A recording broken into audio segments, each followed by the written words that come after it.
Chers amis de KTO, bonjour et bienvenue si vous nous rejoignez pour suivre en direct depuis la place Saint-Pierre notre rendez-vous du dimanche avec le Saint-Père pour la prière de l'Angelus. Nous attendons l'arrivée du Saint-Père d'ici quelques instants.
Cari fratelli e sorelle, je remercie le Seigneur qui m'a donné la possibilité de vivre ces jours-ci les exercices spirituels. Et je remercie aussi tous ceux qui m'ont été proches avec la prière. Ce dimanche, le deuxième du carême, est appelé dimanche de la transfiguration, puisque l'Évangile raconte ce mystère de la vie du Christ. Le Christ, après avoir annoncé aux disciples sa passion, prend à l'écart avec lui Pierre, Jacques, Jean et son frère et les amène à l'écart sur une haute montagne. Il faut transfigurer devant eux. Son visage devint brillant comme le soleil et ses vêtements blancs comme la lumière. D'après l'essence, la lumière du soleil est la plus puissante que l'on connaître. Et les disciples virent une splendeur encore plus forte, la splendeur de Jésus qui illumine toute l'histoire du salut. Saint Maxime le Confesseur dit que les vêtements devenus blancs portaient le symbole des paroles des Écritures qui devenaient claires et transparentes et lumineuses. L'Évangile dit qu'à côté de Jésus transfiguré, apparurent Moïse et Élie qui conversaient avec lui. Moïse et Élie, les figures de la loi et des prophètes. Ce fut alors que Pierre, extasié, s'exclama, « Seigneur, il est heureux que nous soyons ici. Si tu le veux, je vais dresser ici 3 tentes, une pour toi, une pour Moïse et une pour Élie. » Saint Augustin commente en disant que nous avons une seule demeure, le Christ. Le Christ est la parole de Dieu dans la loi, parole de Dieu chez les prophètes. En effet, c'est le Père lui-même qui s'exclame, « Voici mon Fils bien-aimé, en qui j'ai tout mon amour, écoutez-le. » La transfiguration n'est pas un changement de Jésus, mais c'est la révélation de sa divinité, la compénétration intime de son être avec Dieu qui devient lumière pure. Dans son être un avec le Père, Jésus lui-même est lumière de lumière. Pierre, Jacques et Jean, contemplant la divinité du Seigneur, sont préparés pour affronter le scandale de la croix tel qu'il est chanté dans un hymne ancien. Sous la montagne, tu t'es transfiguré, et tes disciples ont contemplé ta gloire, afin que, te voyant crucifié, ils comprissent que ta passion était volontaire et qu'ils annonçassent au monde que tu es vraiment la splendeur du Père.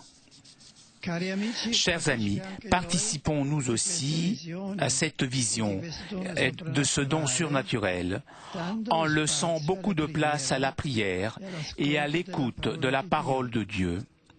En plus, surtout en cette période de carême, j'exhorte, comme écrit le serviteur de Dieu Paul VI, à répondre aux préceptes divins de la pénitence avec quelques actes volontaires, au-delà des renoncements imposés par le poids de la vie quotidienne. Invoquons la Vierge Marie afin qu'elle nous aide à écouter et suivre toujours le Seigneur Jésus jusqu'à la passion et à la croix pour participer aussi à sa gloire. Angelus Domini nunciavit Mariae, et concepit de Spiritus Sancto. Ave Maria, gratia plena Dominus tecum, benedicta tu in mulieribus et benedictus fructus ventris tui, Iesus. Sancta Maria, Mater Dei, ora pro nobis peccatoribus, nunc et in hora mortis nostre. Ecce ancilla Domini. Fiat mihi secundum verbum tuum. Ave Maria, gratia plena Dominus tecum, benedicta tu in mulieribus et benedictus fructus ventris tui, Iesus. Sancta Maria, Mater Dei, ora pro nobis peccatoribus, nunc et in hora mortis nostre. Et verbum caro factum est. Et habitavit in nobis. Ave Maria, gratia plena Dominus tecum, benedicta tu in mulieribus et benedictus fructus ventris tui, Iesus. Sancta Maria, Mater Dei, ora pro nobis peccatoribus, nunc et in hora mortis nostre. Amen. Ora pro nobis Sancta Dei Genitrix. Udini efficiamur pro missionibus Christi. Oremus. Gratiam tuam quesumus Domini mentibus nostris infunde, ut que angelo nuntiante, Christi Filii tu incarnationem coniovimus, per passionem eius et crucem, ad resurrectionis gloriam perducamur, per iudem Christum Dominum nostrum. Amen. Gloria Patri et Filii et Spiritui Sancto. Sicut erat in principio et nunc et semper et in saecula saeculorum. Amen. Gloria Patri et Filii et Spiritui Sancto. Sicut erat in principio et nunc et semper et in saecula saeculorum. Amen. Gloria Patri et Filii et Spiritui Sancto. Sicut erat in principio et nunc et semper et in saecula saeculorum. Amen. Pro fidelibus defunctis requiem aeternam dona eis Domine. Et lux perpetua lucea Teis. Requiescant in pace. Amen. Sit nomen Domini benedictum. Ex hoc nunc et usque in saeculum. Adiutorium nostrum in nomine Domini. Qui feci caelum et terra. Benedicat vos omnipotens Deus, Pater et Filius et Spiritus Sanctus. Amen.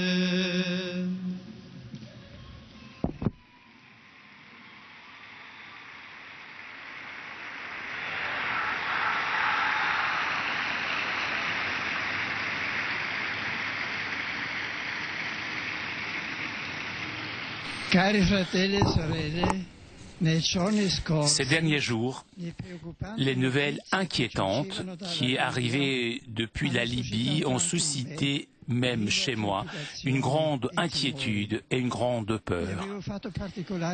Et tout le long de la semaine des exercices spirituels, j'ai prié le Seigneur. Je suis maintenant ces derniers événements avec une grande appréhension. Je prie pour ceux qui sont impliqués dans cette situation dramatique de ce pays.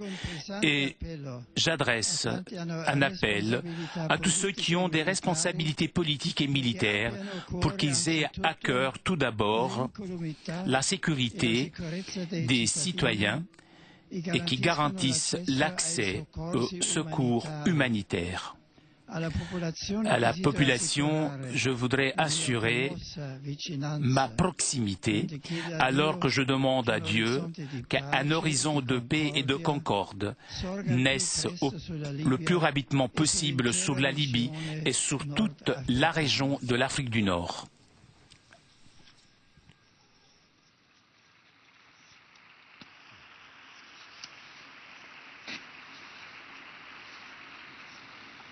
Chers pèlerins francophones, en ce dimanche, l'Évangile nous rapporte l'événement de la transfiguration de Jésus.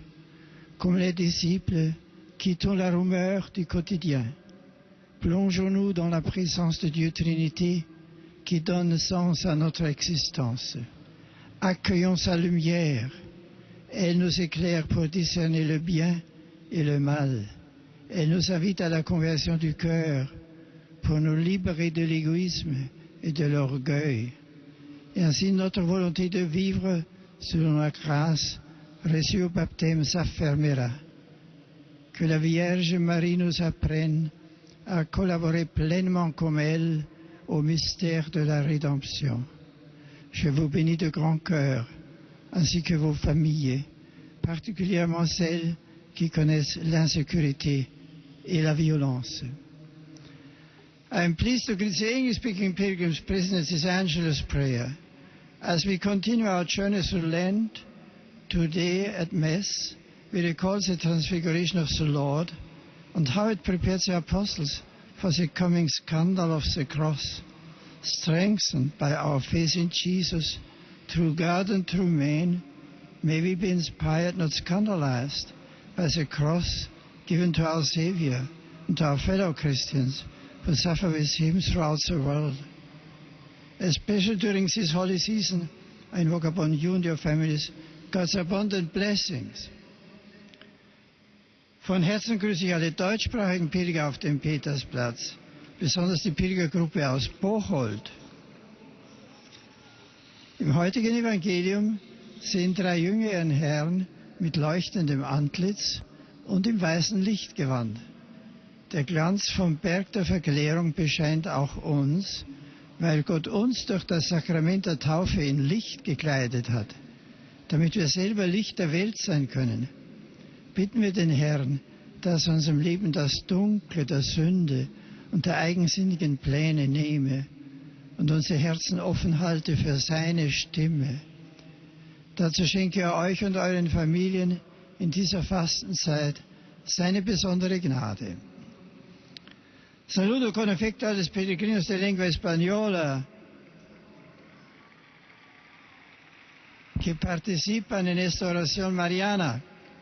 En este segundo domingo de Cuaresma, la liturgia nos invita a reflexionar sobre el acontecimiento extraordinario de la transfiguración.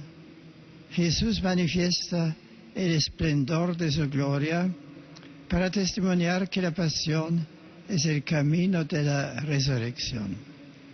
Os aliento en este tiempo a escuchar al Hijo predilecto del Padre, a alimentar vuestro espíritu con su palabra y así renovar con gozo en la noche de Pascua los compromisos bautismales. ¡Feliz Domingo!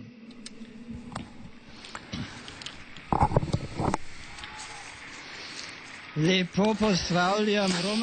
salue cordialement les pèlerins venus de Slovénie. Tout le long de notre chemin terrestre, nous avons besoin de nous arrêter de temps en temps pour nous reposer, pour reprendre de la force et pour vérifier la bonne direction de notre parcours. Que votre pèlerinage soit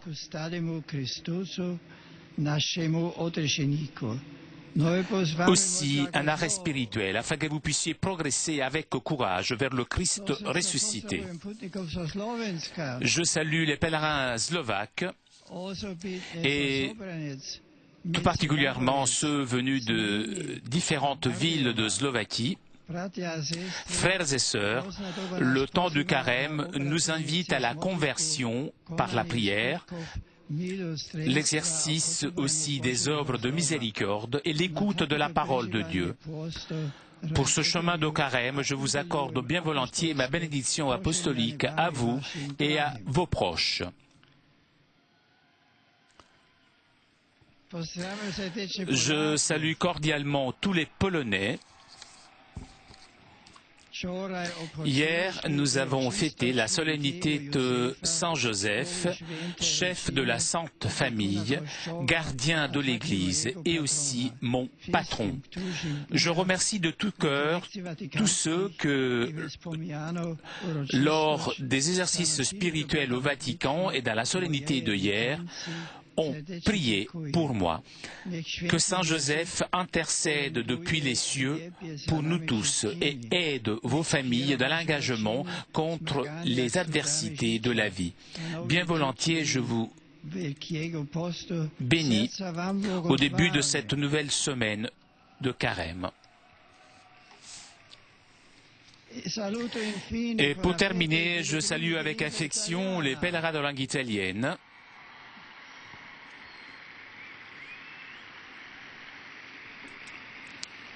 Je salue tout particulièrement les fidèles venus de Venise, les promoteurs de la campagne Adopte un papa dans le sud du monde, relancée à l'occasion de la fête de Saint-Joseph, les membres du mouvement de vie chrétienne venu de la ville de Salerne, l'Institut supérieur de Palagonie et les autres étudiants présents aujourd'hui ici. Je souhaite à vous tous une bonne semaine, une très bonne semaine, un très bon dimanche. Bon dimanche.